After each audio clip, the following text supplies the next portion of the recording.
She was a kind black waitress who lost her job for helping an old woman. 30 minutes later arrived her son, who was the most dangerous Korean Mafia boss in the city.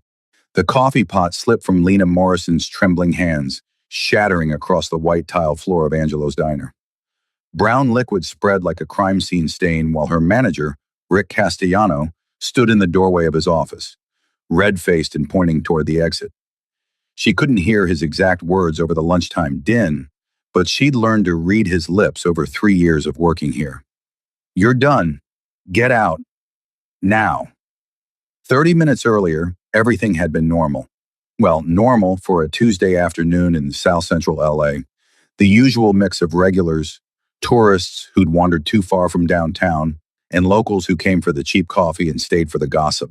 Lena had been working a double shift, her feet aching in the cheap sneakers she couldn't afford to replace, when the old Korean woman had shuffled in. She was tiny, maybe 4'10", with silver hair pulled into a neat bun and clothes that had seen better decades. Her hands shook as she counted coins at the counter. Quarters, dimes, nickels spread across the formica like a desperate mathematics problem. Lena had watched from the coffee station as the woman's face crumpled with the realization that she was 47 cents short of the cheapest breakfast special. "I'm sorry," the old woman had said in heavily accented English, gathering her coins with dignity that broke Lena's heart. "I come back later. Maybe tomorrow." But Lena had seen that look before, in her grandmother's eyes 3 years ago, before the eviction notice, in her mother's face when choosing between electricity and groceries, in her own mirror on too many mornings. It was the look of someone whose tomorrow might not come, or might come with even emptier pockets. "Wait!" Lena had called out, glancing toward Rick's office. He was on the phone, distracted by whatever betting line he was following. She'd rung up the breakfast special, then quietly added eggs, extra bacon, fresh fruit, and orange juice. Slid the ticket into her own apron pocket and carried the full plate to the old woman's booth. "On the house, grandmother. Please eat." The woman's eyes had filled with tears. She'd taken Lena's hand in her papery grip and said something in rapid Korean, then switched to broken English. "You have kind heart. My son, he always say the good people left in this world. You prove him right." She'd patted Lena's cheek with surprising strength. "Good things come to good people. You see?" Lena had smiled, topped off the woman's water, and thought nothing more of it. Just another act of quiet rebellion against a system designed to punish people for the crime of being poor and old and hungry. She'd been doing it for months. A meal here, a coffee there. Always careful, always small enough that the inventory wouldn't show major discrepancies. But this time, she hadn't been careful enough. Rick had finished his call, come out for his routine floor check, and caught the old woman eating a meal that wasn't on any ticket.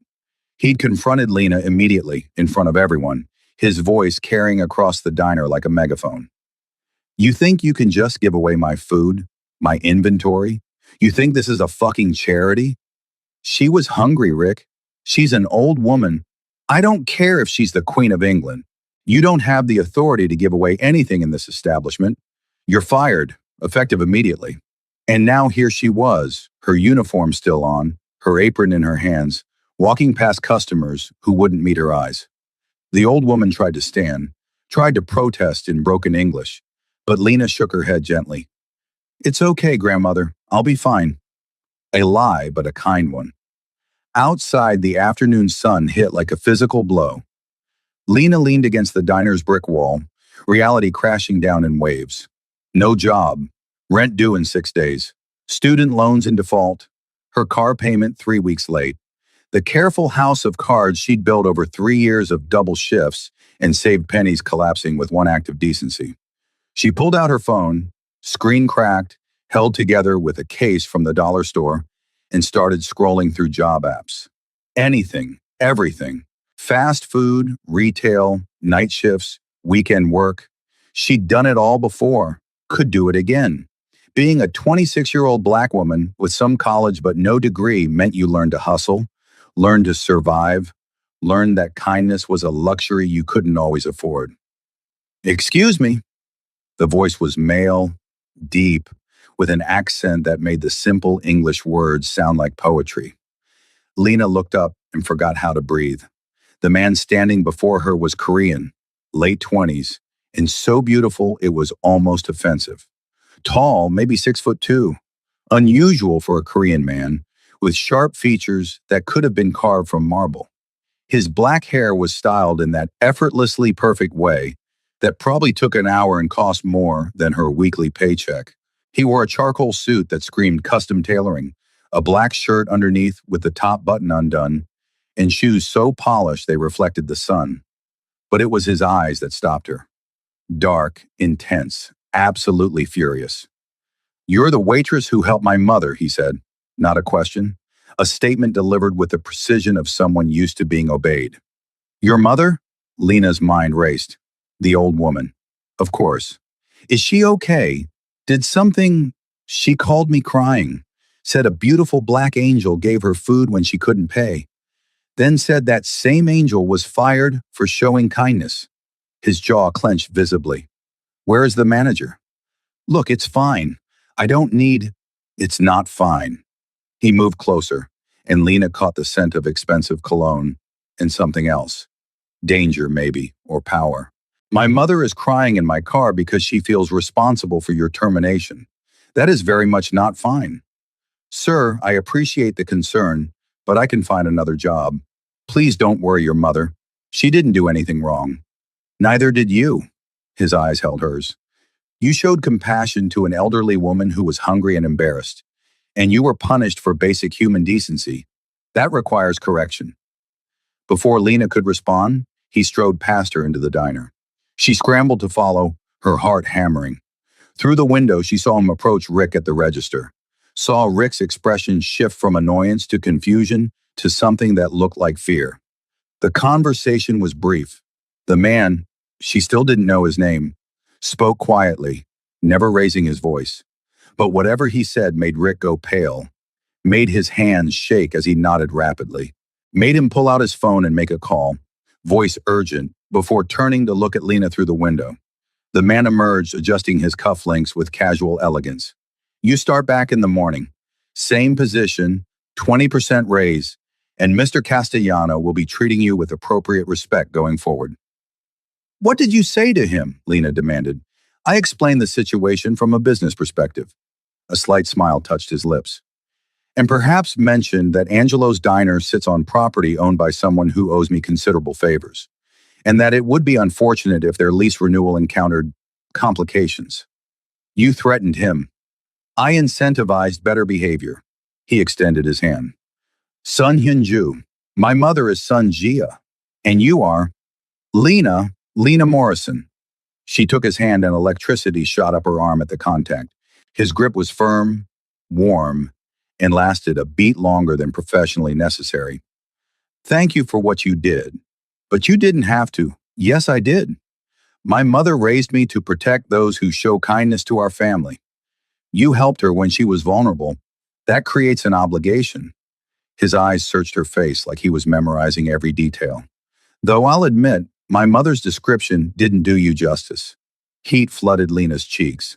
She was probably exaggerating. Old ladies do that. "She said you were beautiful." She was being modest. The words were delivered matter-of-factly, like he was commenting on the weather, but they hit Lena with physical force. "Have dinner with me, tonight." "I what?" "Dinner. To thank you properly for helping my mother. She'd want me to do it right. Proper gratitude, Korean style, which involves excessive food and sincere appreciation." This was insane. Men who looked like Sun Hyun-ju didn't ask women like Lena Morrison to dinner. Men in $1,000 suits didn't rescue waitresses. Real life didn't work like some romance novel where the prince noticed the servant girl. "I don't think that's a good idea," Lena said carefully. "I appreciate what you did, but I don't even know you. You don't know me, and I'm not really in a place right now to—" "To what? Accept kindness in return?" His head tilted slightly. "You gave my mother food when she couldn't pay. You risked your job. You showed grace. Allow me to show gratitude. It's just dinner, Miss Morrison, not a marriage proposal." "Yet," added an elderly voice, Lena turned to see the old woman, Sun Jia, emerging from a sleek black Mercedes parked at the curb. She moved slowly but purposefully, coming to stand beside her son. Not marriage proposal yet. First dinner. Then we see.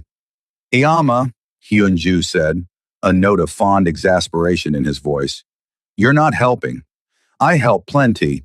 This girl, she has good heart. You need good heart in your life. Too much darkness. Gia turned to Lena, taking both her hands. Please come to dinner. My son, he is good man. Complicated, yes. Dangerous business, yes, but good heart. Like you. Dangerous business. The words hung in the air like a warning. Lena looked at Hyunju, really looked, and saw what she'd missed before. The way he carried himself, not just confident, but lethal. The subtle bulge under his left arm that might be a weapon. The way his eyes constantly scanned their surroundings, cataloging threats, the deference in Rick's fear. What do you do, Mr. Sun? Lena asked quietly. Import-export. Family business. The answer was smooth, practiced. We handle logistics for various enterprises throughout Southern California. That's a very polite way of saying something impolite, isn't it? A flash of surprise crossed his features, followed by something that might have been respect. You're perceptive. I'm from South Central. I know how to read between lines. Lena crossed her arms. So what's the truth? Are you a gangster? Mafia? What am I getting into if I say yes to dinner? Hyunju glanced at his mother, who nodded encouragingly. He sighed, running a hand through his perfect hair. My family controls certain unofficial operations in LA's Korean community. Protection, gambling, import businesses that don't always follow traditional customs regulations. Americans call it the Korean Mafia.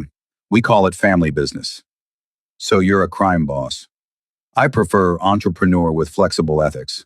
A slight smile. But yes, essentially. Does that change your answer? It should. Any sane woman would walk away right now. Thank him politely, decline the dinner, go back to her safe, boring, law-abiding life. But Lena had learned something living in South Central, watching her neighborhood get swallowed by gentrification, while police ignored crimes against black folks but arrested kids for loitering. Legality didn't equal morality. The system wasn't designed to protect people like her. Sometimes survival meant making alliances in gray areas. One dinner, Lena said. Public place. I drive myself there and back. Yunju's smile was genuine this time, transforming his severe features. Agreed. I'll text you the address. What's your number?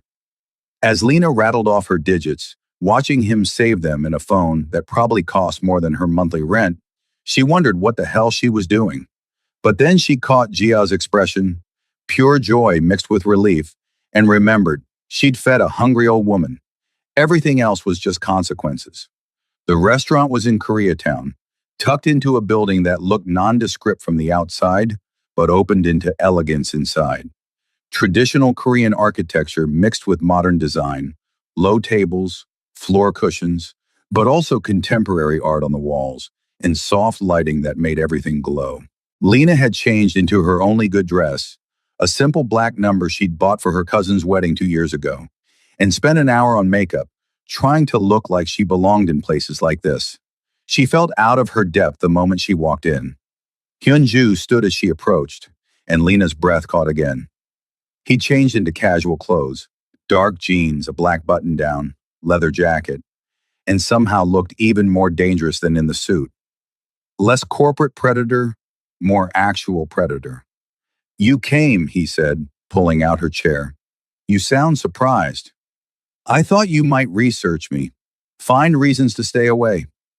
He sat across from her, candlelight casting shadows across his sharp features. Most people do, once they know what I am. I did research you, Lena admitted, or tried to. Found a lot of rumors, not much proof. Korean-American businessman with family ties to organized crime. No arrests, no convictions, but plenty of speculation. Either you're very good at what you do or very good at covering it up. Both. He poured tea with practiced grace. I learned early that survival requires two things: competence and discretion. My father had competence but lacked discretion. It got him killed when I was 19. The casual mention of his father's murder should have sent Lena running. Instead, she found herself asking, how? Rival organization. They thought eliminating him would destabilize our operations, create opportunity for takeover. Hyunju's expression went cold. They were wrong. I was studying business at UCLA when I got the call, came home, consolidated power within 72 hours, and spent the next year systematically destroying everyone involved in his death. That's terrifying? Brutal? Yes. He met her eyes directly. I won't lie to you, Lena. I've done things that would horrify most people, things I'm not proud of but won't apologize for. My world is violent and complicated and morally gray, but it's also the world that provides for hundreds of families. That protects our community when police don't care. That gives people like my mother dignity and safety. That's a convenient justification. It's the truth. He leaned forward. Korean immigrants in LA exist in the margins, too foreign for white America, too affluent for Black and Latino alliances, vulnerable to everyone. My father built an organization that protects our people. I've spent 9 years expanding and legitimizing it. Half our operations are completely legal now. The other half, he shrugged. Rome wasn't built in a day. The food arrived, wave after wave of dishes Lena couldn't name. Bulgogi, japchae, kimchi varieties, grilled fish, soup, banchan covering every inch of table space. Hyunju explained each dish, guided her through eating methods, watched her reactions with intensity that made her skin tingle. You're staring, Lena said, spearing a piece of beef. You're beautiful. Staring is involuntary. You can't just say things like that. Why not? It's true. You have the most expressive eyes I've ever seen. And your smile, the real one, not the customer service version you wore at the diner, could stop traffic. Heat crawled up Lena's neck. You're very direct. Life's too short for games. I saw you help my mother with such genuine kindness, no hesitation, no expectation of reward. And then I saw you lose your job because of it. And something in me just... He made a gesture like an explosion. I wanted to know everything about you. Wanted to understand how someone maintains that level of compassion in a world designed to punish it. Maybe I'm just stupid, too naive to know better. No, you're brave. There's a difference. His hand moved across the table, fingertips barely touching hers. Stupidity is unconscious. Bravery is choosing kindness, despite knowing the cost. You knew Rick might catch you. You did it anyway. That's strength, not weakness. Lena looked at their almost touching hands and felt her carefully constructed walls beginning to crack. Why do I feel like you're dangerous? Not because of your job, because of this, whatever this is. Because I am dangerous, and so are you. His fingers traced the back of her hand, feather-light. You're dangerous to every wall I've built, every defense mechanism I've constructed. I've spent 9 years being nothing but my position, the boss, the protector, the strategist, and then you fed my mother scrambled eggs and smiled at her like she mattered, and suddenly I remembered what it feels like to be human. That's a lot of pressure to put on scrambled eggs. He laughed, a real sound, surprised and genuine. My mother was right. You're funny, and honest, and completely unexpected. They talked for hours. Lena shared her story, growing up in South Central, watching her neighborhood change. Her grandmother who raised her after her mother overdosed when Lena was 12. The foster homes after grandmother died. Aging out of the system at 18 with nothing but a high school diploma and determination. Community college until money ran out. The diner job that barely kept her afloat but was better than the alternatives. You're a survivor, Hyunju said softly when she finished. I'm broke and barely treading water. Not exactly inspirational. You're 26 and alive and kind despite everything life threw at you. That's more impressive than anything I've accomplished with all my resources. You run an empire. I inherited an infrastructure and followed a blueprint. You built yourself from nothing. His eyes held hers. Don't diminish that achievement. When the meal ended, Hyunju walked her to her car, a 15-year-old Honda with mismatched panels and a coat hanger antenna. He didn't comment on it, just made sure she was safely inside before leaning down to her window. I want to see you again, he said. I start back at the diner tomorrow. You could visit your mom again, let her accidentally need help with something. I want to see you outside the diner. I want to know everything about you. I want, he stopped himself, jaw clenching. I want things I have no right to want after one dinner. Like what? Like waking up next to you. Like hearing about your day over coffee. Like introducing you to my organization as something more than just the woman who helped my mother. He laughed bitterly. See? Dangerous. I told you. Lena should have driven away, should have thanked him for dinner, called it a nice evening, moved on with her life. Instead, she found herself saying, I'm off Sunday. If you wanted to do something, something casual, not this, she gestured at the elegant restaurant, something normal. His smile could have powered the city. Sunday, I'll show you my favorite place in LA. Wear comfortable shoes. He stepped back and Lena drove away, watching him disappear in her rearview mirror. Her phone buzzed immediately. Unknown number. Thank you for tonight, for giving me something to look forward to, for being you. H.J. Lena stared at the text, her heart hammering. What was she doing? Dating, if that's what this was, a Korean mafia boss? A man who admittedly killed people? Who lived in a world of violence and crime? A man so far above her economic reality, they might as well be different species. But then she remembered his eyes when he talked about his mother, the gentleness in his hands as he'd poured tea, the way he'd looked at her like she was precious, like she mattered. Like feeding one hungry old woman made her someone worth knowing. Maybe she was stupid. Maybe this would end in disaster. But Lena had spent her whole life being careful, being sensible, playing it safe. And where had it gotten her? A diner job, a falling apart car, an apartment she could barely afford. She texted back, thank you for dinner, and for seeing me. Not just looking, but actually seeing. It's been a while. Sunday sounds perfect. His response was immediate. I'll pick you up at 10. And Lena, I see you. All of you. And I like everything I see. Sunday morning arrived bright and unseasonably cool. Lena changed outfits 4 times before settling on jeans, a soft yellow sweater, and sneakers. Comfortable but cute. She'd learned the previous night that Hyun-ju was observant. He'd notice effort but appreciate practicality. He arrived exactly at 10, driving a different car this time. A dark blue Range Rover, still expensive, but less ostentatious than the Mercedes. He wore jeans and a black Henley, aviator sunglasses hiding those intense eyes, and looked like he'd stepped out of a magazine ad. Ready for an adventure? He asked as she climbed in. Depends on your definition of adventure. If it involves gunfights or high-speed chases, I'm out.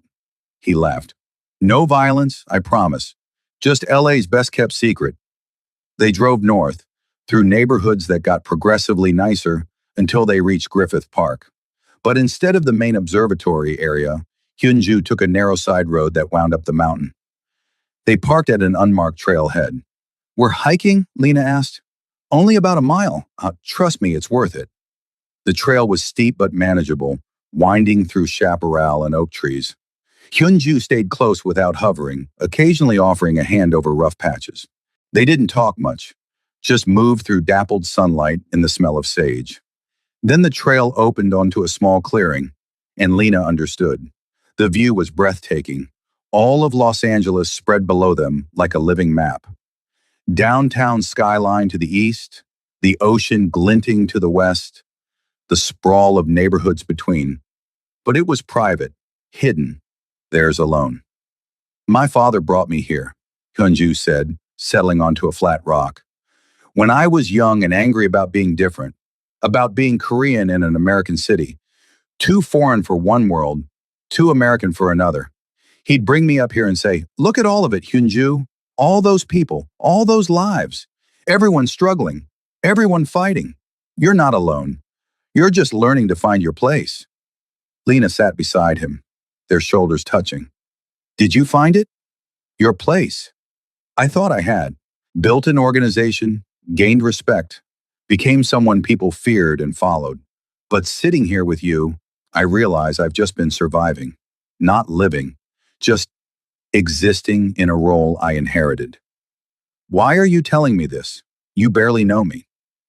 Because you're the first person in 9 years who looks at me and doesn't see the position, who sees Sun Hyun-ju, not the Kang family boss, who fed my mother without knowing she's connected to the most powerful Korean organization in LA. He turned to face her fully. You saw an old woman who was hungry. That's it. Pure, uncomplicated kindness. Do you know how rare that is in my world? Your world sounds lonely. It is, profoundly. Everyone wants something from me. Protection, money, favors, permission. Even my closest lieutenants see me as a resource, not a person. But you, he reached out, tucking a curl behind her ear.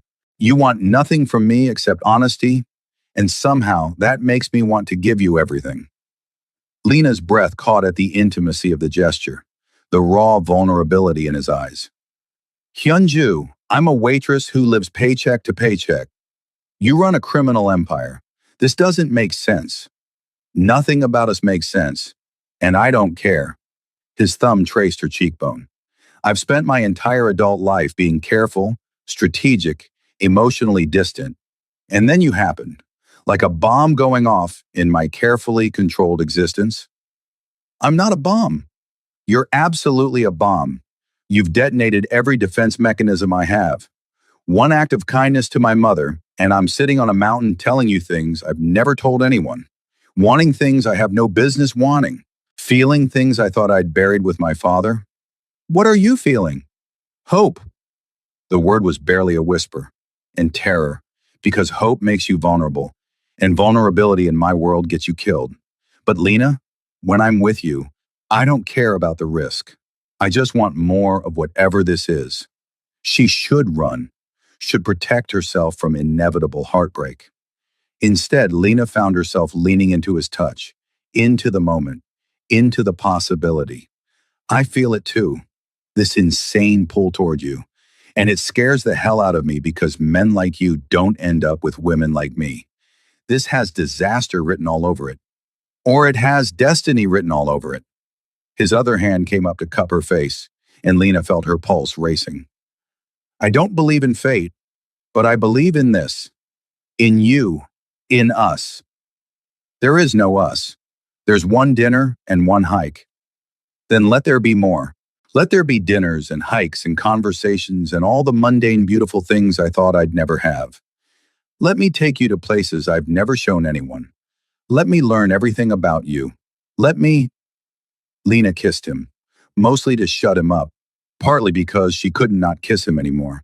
His lips were soft, surprised at first, then responding with controlled intensity that made her toes curl. One hand slid into her hair, the other settled at the small of her back, pulling her closer.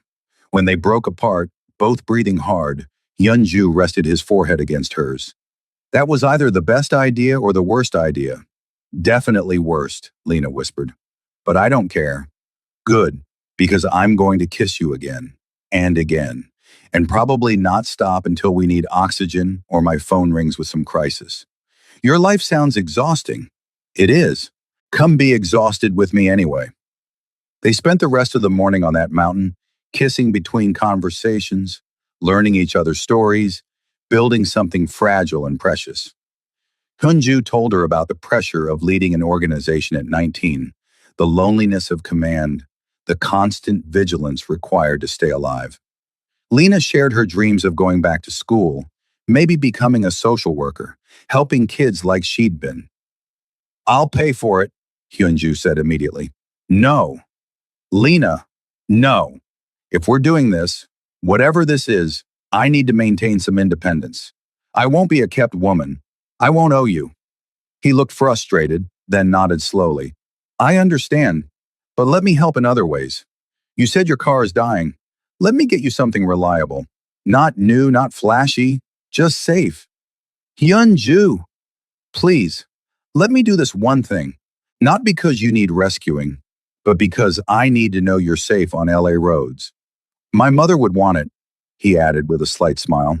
She's already planning our wedding. We kissed twice and she's planning a wedding? Korean mothers move fast. Also, she likes you better than me. I'm not even her favorite anymore. It's tragic, really. Lena laughed and the sound echoed across the mountain. Fine. A safe, reliable car. Nothing fancy. And I'm paying you back. Eventually. When I'm not broke. Deal. He stood, pulling her up with him. Now come on. I want to feed you the best Korean barbecue in LA, and I need to introduce you to my second in command before he thinks I've lost my mind. Have you? Lost your mind? Completely. But I've never been happier about it. The barbecue restaurant was in a strip mall in Koreatown, the kind of place where old Korean men played Go in the corner, and Ajumas yelled orders in rapid Korean. Hyunju's presence caused an immediate shift. Not fear, exactly, but respect. Deference. People bowed slightly, moved out of his way, made space. They settled into a private booth in the back. Within minutes, a man appeared. Early 30s, built like a boxer, with sharp eyes that cataloged Lena in seconds. He spoke rapid Korean to Hyunju, who answered in the same language before switching to English. Lena Morrison, meet Kwon Jae-sung, my right hand, my oldest friend, and the only person who tells me when I'm being an idiot. Jae-sung extended his hand, his grip firm but not aggressive. Ms. Morrison, I've heard about you, the woman who fed Yamanim. Just Lena, please. And yes, that was me, though apparently it caused more trouble than I intended. Good trouble, Jae-sung said, settling beside Hyunju. Hyunju has been different since meeting you, almost human. I'm sitting right here. You're smiling, voluntarily, without a strategic reason. That's worth noting. Jason turned back to Lena. He doesn't smile, hasn't really since his father died. So whatever you're doing, keep doing it. I'm not doing anything special. You're here. That's special enough. There was something protective in Jae-sung's expression. But I need to be straight with you. Our world is dangerous. People who get close to Hyunju become targets. You should know that before this goes further. Jae-sung, Hyunju's voice held a warning. No, she needs to hear this. From someone who isn't drunk on new relationship chemicals. He looked at Lena directly. Rival organizations will see you as leverage. Police might use you to get to him. And if anything goes wrong in our operations, you could become collateral damage. Are you prepared for that? Lena met his gaze steadily. I grew up in South Central. Watched my neighbors get shot in gang crossfire, had friends disappear into prison, saw what poverty and violence do to communities. So while your world might be different, I'm not naive about danger. That's not the same thing. You're right, it's not. Your violence is organized, has rules, offers some protection. Street violence is random and indiscriminate. At least in your world, there's structure, logic, a chance to negotiate. She leaned forward. So yes, I understand the risks. But I also understand that every choice has consequences. And I'm choosing to see where this goes. Jae-sung looked at Hyunju, eyebrows raised. She's smart. I approve. I'm so relieved, Hyunju said dryly. But his hand found Lena's under the table, squeezing gently. Now can we eat before Lena thinks my entire organization is full of dramatic pessimists? The meal was incredible. Meat sizzling on the table grill. Banchan appearing in endless waves, soju poured liberally. Lena watched Hyunju interact with Jae-sung, saw the genuine friendship beneath a professional relationship, the way they communicated in half sentences and looks, the obvious trust. How long have you two known each other? Lena asked. Since we were 8, Jae-sung answered. My family worked for his family. We grew up together, got in trouble together, took over operations together when his father died. He saved my life 3 times, Hyunju added, and I've saved his twice. We're bonded in blood, literally. 4 times, Jae-sung corrected. You forgot the warehouse situation in 2021. That was barely a situation. 2 guys with knives. 2 guys with knives who would have killed you if I hadn't been there. It counts. Watching them bicker like brothers, Lena felt something shift. This wasn't just a criminal organization. It was a family. Complicated, violent, morally gray, but still a family. People who looked out for each other, protected their own. As they finished eating, Hyunju's phone buzzed. His expression shifted immediately, pleasant to lethal in a heartbeat. He read the message, jaw clenching, then stood abruptly. I need to handle something. Jae-sung, take Lena home. Make sure she gets there safely. What's wrong? Lena asked. Business. Nothing you need to worry about. But his eyes were cold, distant, the warmth from earlier completely gone. I'll call you later. He was gone before she could respond, leaving Lena with Jae-sung and a growing sense of unease. This was his reality. Interruptions, crises, the constant pull of his position. Does this happen a lot? Lena asked as Jae-sung drove her home in a different, expensive car. The sudden exits? Constantly.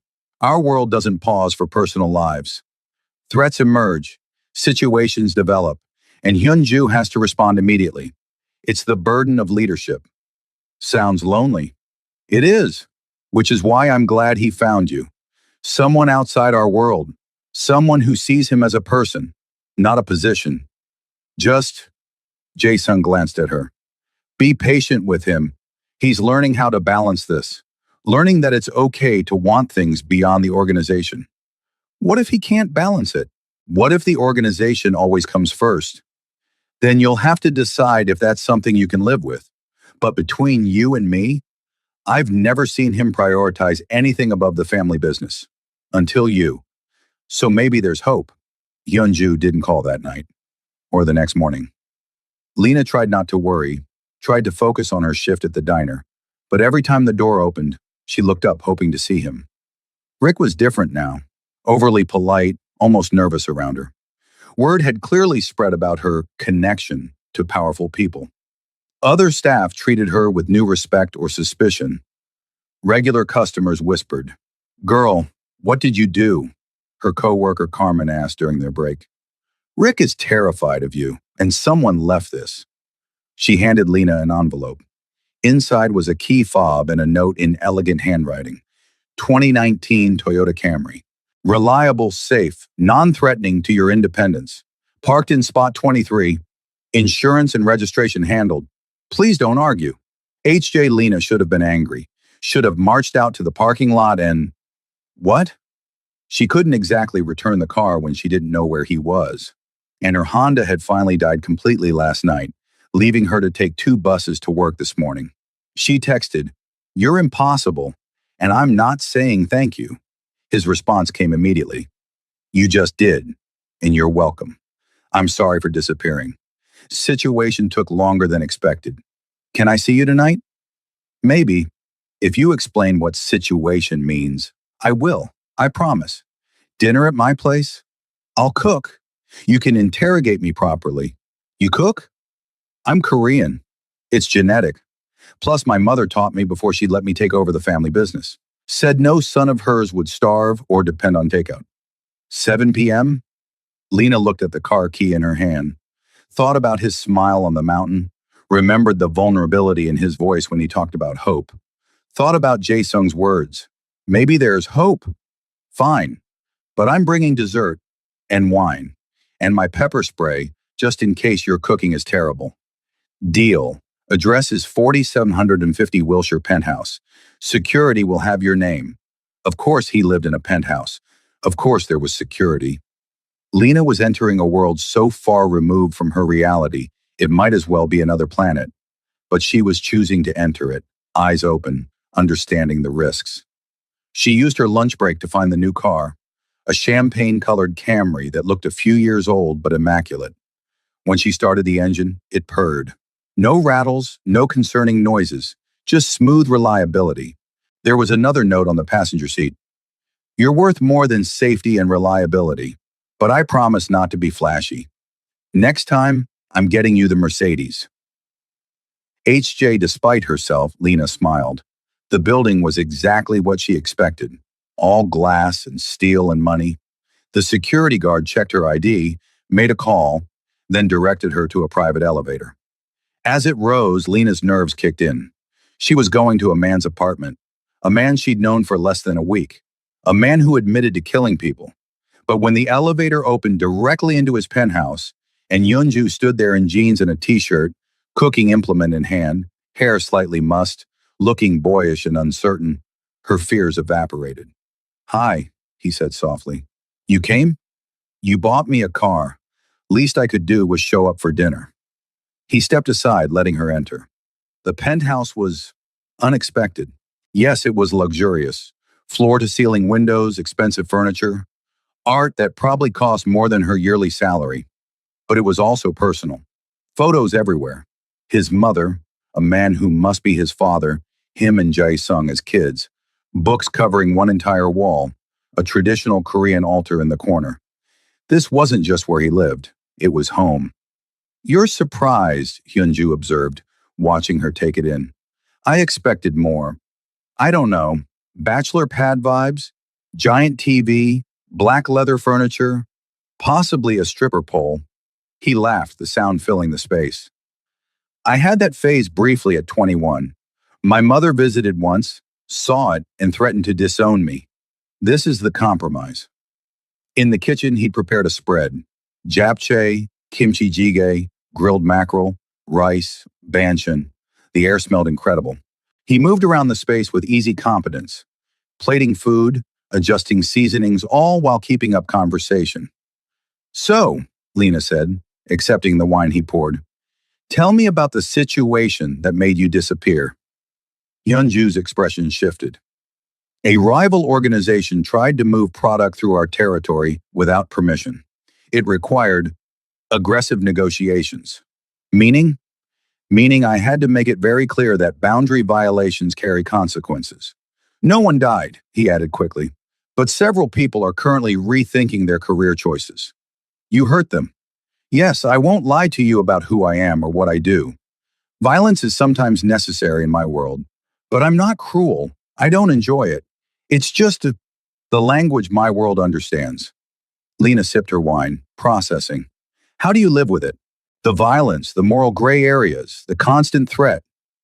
Honestly, I don't think about it much anymore. It's just reality. Like you don't think about breathing. But lately, since meeting you, I've been thinking about it constantly, seeing my world through your eyes, wondering what it costs me to live this way. And what does it cost you? He was quiet for a long moment, hands stilling over the food. Connection, intimacy, trust, the ability to let anyone truly close. Because everyone in my world wants something, and anyone not in my world would be horrified by what I do. So I exist in this space alone, surrounded by people but fundamentally isolated. Until your mother fed herself breakfast with change she'd been saving. Until you fed her. He looked up, eyes intense. Until I watched you sacrifice your job for basic human kindness. Until I realized that maybe, just maybe, someone could see past the organization to the person underneath. They ate slowly, talking between bites. Hyunju shared more about his father, a complicated man who'd built an empire, but never quite escaped the trauma of immigrating with nothing. About his mother, who'd wanted him to be a doctor, but accepted his path because she understood family obligation. About the weight of leading people, of making life and death decisions, of carrying responsibility for hundreds of families. My turn, Hyunju said eventually. Tell me about your dreams, not survival plans. Dreams. The things you want that have nothing to do with making rent. Lena wasn't used to anyone asking. Most people in her life were too busy with their own survival to care about dreams. I want to go back to school, get my degree in social work. Then, I want to create something. Maybe a community center. A place where kids who age out of foster care have resources, support, someone who understands. Because that's what you needed. Because that's what everyone needs. To be seen. To matter. To know that their existence has value beyond their utility. She met his eyes. That's what you did for your mother. Made her feel like she mattered. And that's what you're doing for me. Seeing me. Not my circumstances, not my limitations. Just me. Hyunju set down his chopsticks, came around the table and pulled her to her feet. Lena Morrison, you are the most remarkable person I've ever met, and I am profoundly grateful that my mother was 47 cents short of breakfast. That's a weird thing to be grateful for. And yet, he cupped her face, thumbs brushing across her cheekbones. I want to build something with you. Something real. I don't know what it looks like yet. My world is complicated, and I won't subject you to anything you're not ready for. But Lena, I want to try. I want that too. But Hyunju, I need you to be honest. Can you actually do this? Have a relationship while running a criminal organization? Can you balance both? I don't know, he admitted, but I want to find out. And I promise you this, I won't lie. I won't hide who I am or what I do. If there's danger, I'll tell you.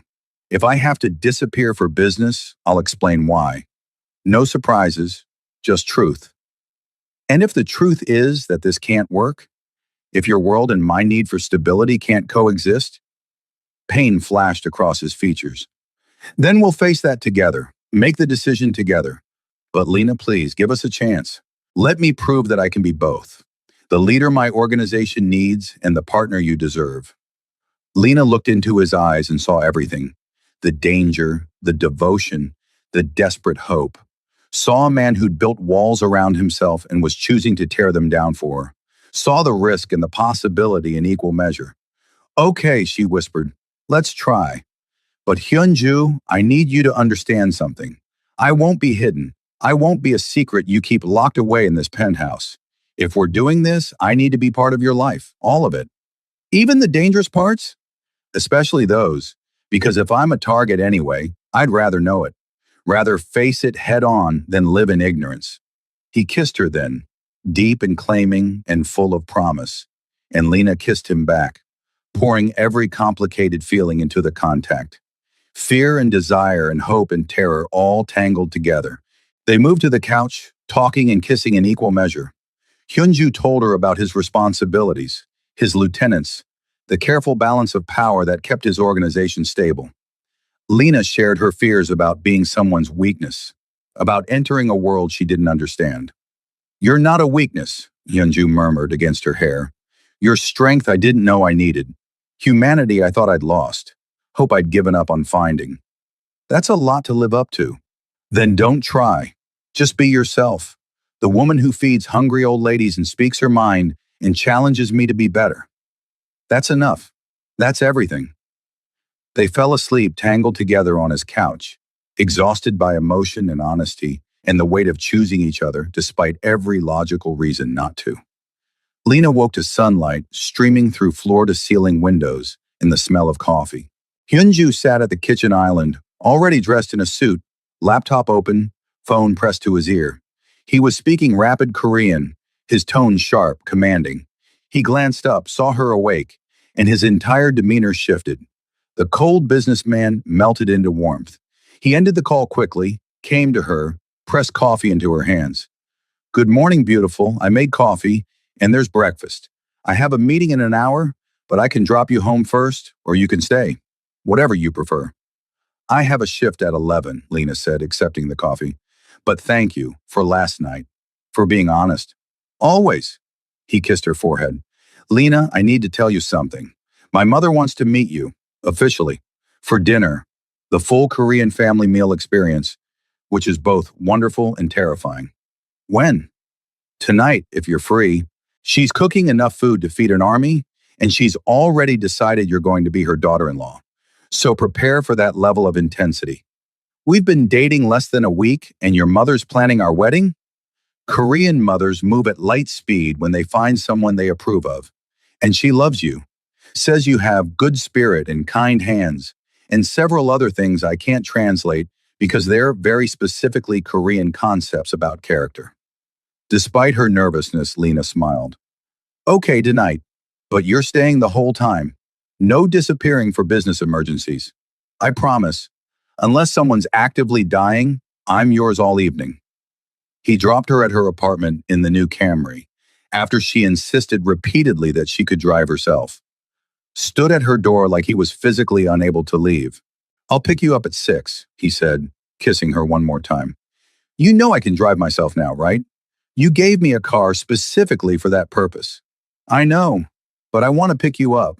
Want to walk you to my mother's door. Want to show you off like the prize you are. You're ridiculous. I'm in love with you. The words came out casual, matter of fact, like he was commenting on the weather. I know it's fast. I know it's probably too soon to say it.